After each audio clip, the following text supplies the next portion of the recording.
Alright, guys, I made a video earlier today saying what I thought about the whole situation in Memphis, and a friend of mine who I talk about sports a lot with, we got into a conversation about the root of the problem and what it could mean for the NBA and in the future, and even for NCAA basketball. So I thought we'd let you share some of those thoughts with you here today. Hey, what's up? My name is Steven, and we were talking a little bit about this. The process of now that a few years ago was instated in the NBA how players can't go to the NBA unless they've been to college a year or been out of high school for over a year. And we see the problem coming out of this now is kids that think that they're good enough to go to the NBA and don't want to go to college are going to drop out early. This kid, I think in California, is like 16. He's about to drop out of high school, go play ball in Europe for 2 years, and then try to come back to the NBA. And people are going to find their way around it, or they're not just going to be interested in the academic part of trying to go to college. And we'll have instances like Derrick Rose, who's gotten in some trouble with his school. So we're going to have a lot of things like that come out. You're not always going to have good kids come out. So why don't you just implement it going back straight from high school again? I mean, if they're good enough to play, they do it in other sports and team sports and baseball. You got baseball players that come straight out of high school. They got minor league systems for them. They got NBA D League for people now. So I mean, what's the deal on that? Why can't they just go straight to the NBA like they used to? It's just, I think it's a lot of politics on David Stern's part, or the commissioner's part. Excuse me. We were talking about how it's the whole coverage for all of you who followed the 2007-2008 season of the Memphis Tigers. Now I was in Memphis at that time, and Steven here lives close to Memphis, and we followed the coverage, both of us, and it was more than a little bit biased, I think. Yeah, I remember especially when they made it to the NCAA tournament, that especially when they're about to play Kansas, and they both had near equal amount of African American players on their teams, but the Kansas players were referred to as a good, nice looking ball team, and the Memphis team was referred to as thugs because they're all tattooed up and everything. And the irony and all that came with the NBA draft. After the NBA draft, when the rookies had their little camp and all this stuff, when they all met together with the league officials, and two players that were rookies that came out of Kansas got in trouble. But you haven't heard anything about the Memphis players doing anything. It was Mario Chalmers and who else was it? I think Darrell Arthur got caught with weed and women in their rooms. Strictly prohibited by the rules of the combine. Rules and all that stuff. Whatever. That's just the irony in all of it to me. The people who said the certain team was thugs and that they were doing nothing to get in trouble, and they weren't even the people that got in trouble later on. Right. That's just crazy. It's just. And if you watched the games, you could tell that like some of the CBS Sports some of the commentators did not want Memphis to win because they were let's say biased. Yeah, definitely biased. I remember I think there was Texas. They played a Texas game in Texas, and it just seemed like that they were just biased towards Texas and wanting them to be the one to eliminate Memphis. And I think Michigan State later, I think it was the same way. I think there were maybe even back-to-back games where it seemed like the commentators for that network seemed to be pulling against Memphis.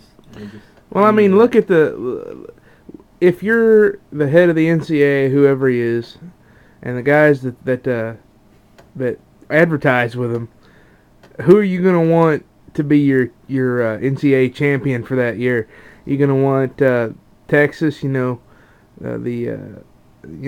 people it's more, let's say, integrated racially speaking, meaning there's white folks and black folks, and I doubt there's any Asian folks, but you never know.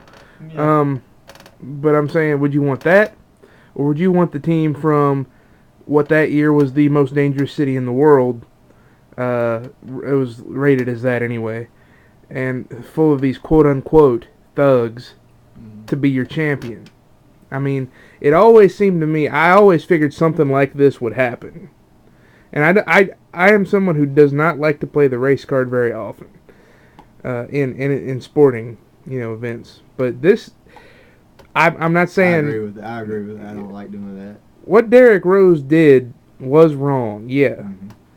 But it does not, as I said earlier, make sense to punish an entire team to that severity. Especially since there's really not anybody left on the team. There's like a few seniors left on the team from that year. Yeah. And the coach is gone, the player's gone, and pretty much the key components of that team that year are gone.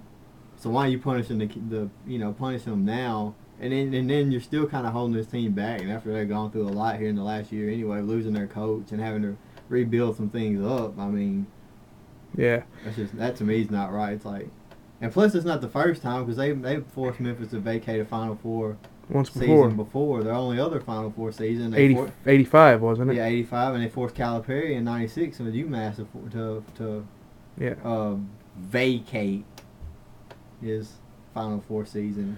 A lot of people are pinning this on Cal too. Yeah. Like he had anything to do with how Derrick Rose took his SAT. Yeah. I think it's a lot of just hating because he went to Kentucky. Mm-hmm. I think that, me being from Kentucky, I can understand why he did it because that's like, I don't know. Even if I loved my team, if Kentucky called, I might go. I might have to go. It makes perfect business sense. Yeah. Look at Roy Williams a couple of years ago took Kansas to the finals and lost to Syracuse, and after the game he was like, I don't want to talk about that right now, going to North Carolina. And he was their star the next season. He was their coach of game one. Yeah. It's kind of the same. You think about that same format. If your dream job comes up and where you really want to go and where your heart's going to be at, you should go after it, I think. Yeah. I remember the day that he signed with Kentucky. Mm-hmm. On campus, the campus newspaper, the Daily Helmsman at the University of Memphis, had a big old photo of Calipari on the front page, and it said, "Officially dead to Memphis." And, it's just, nobody's going to want to come to the coach at this school if they develop a reputation for, we're going to love you while you're here and then try to kill you when you leave. Yeah. Because they actually had bomb threats and stuff. Yeah. I don't know. I just think, Memphis will get better. They'll come back. Somebody will come in and rebuild them again. I think Pastner's going to be a good... I think it'll be good hire for them. And that's a good job, even though a lot of people don't think so. I've watched them over the years. I have close family who's Memphis alum and grown up. They love Memphis their whole lives and the sports, athletics there. And it's just, I watched a lot with them, and they had good teams back in the late '90s. I watched. They had. You look and you go back through records, and you'll see Memphis was there a lot of times with a lot of things. Playing Kansas when Bill Walton was there and stuff like that. Mm-hmm. Or UCLA, my bad. With Bill Walton, you got teams like that. They played them, and they always been there. They're there, and sometimes they're down a few years and they're back up. It's a good job. He would just try to look at the area too much. I was there for 3 years and didn't die. Yeah. And so, but I think everything can be summed up by saying that I think it's ridiculous what the NCAA has decided to punish Memphis with. And I think it's a very telling sign of the sort of unspoken racism that can creep in times. Mm-hmm. And I don't want this might be a more sensitive subject. Okay, there was a player that got shot there a few years ago. Taylor Bradford. Okay. Yes. Virginia Tech kid at school. He killed some people, shot some people at school. But Memphis, that all of a sudden made Memphis a lot worse school to go to. Virginia Tech, everybody pulled together and they tried to work through all their sports that season and be better at it. That's just the contrast of it. It's not Memphis, it's Virginia Tech, so they're going to pull together, but Memphis is going to implode. Right. That doesn't make sense. Nobody wants the little guy to do anything good. Anyway. Well, that's all I wanted to talk about today, guys. Again, let me know what you think in a text or picture comment. Please rate, comment, and subscribe. Peace. See ya.